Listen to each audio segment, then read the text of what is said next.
ఇటీవల కొన్ని రోజుల క్రితం జానీ మాస్టర్పై ఓ మహిళా కొరియోగ్రాఫర్ లైంగిక ఆరోపణలు చేయడంతో జానీ మాస్టర్ని అరెస్ట్ చేశారు పోలీసులు. కొన్నాళ్లు విచారణ, జైల్లో ఉండి ఇటీవల బెయిల్తో బయటకు వచ్చారు జానీ మాస్టర్. బయటకు వచ్చిన దగ్గర నుంచి కూడా సోషల్ మీడియాలో మళ్లీ యాక్టివ్ అవుతూ ఫ్యామిలీతో గడుపుతూ ఇదివరకులా హ్యాపీగా ఉండటానికి ట్రై చేస్తున్నాడు.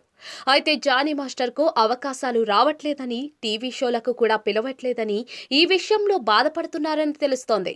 బెయిల్పై బయటకు వచ్చాక ఒకే ఒక సినిమా ఈవెంట్లో తప్ప ఎక్కడా కూడా కనిపించలేదు. సోషల్ మీడియాలో మాత్రం వరుస పోస్టులు పెడుతున్నారు. తాజాగా ఓ లేడీ డాన్సర్తో కలిసి డాన్స్ ప్రాక్టీస్ చేస్తున్న వీడియోని షేర్ చేశాడు జానీ మాస్టర్.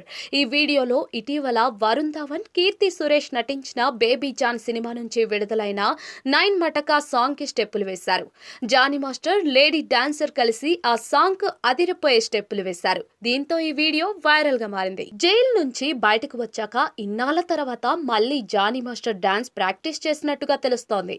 ఈ వీడియోతో జానీ మాస్టర్ నేను వర్క్ చేయడానికి రెడీగా ఉన్నాను అనే సందేశం ఇండైరెక్ట్ గా ఇచ్చాడు. మరి ఇప్పటికైనా జానీ మాస్టర్ కి మళ్లీ అవకాశాలు వస్తాయో లేదో చూడాలి. జానీ మాస్టర్ ఇది వరకులా ఫుల్ ఫామ్ లోకి వస్తారో లేదో చూడాలి మరి.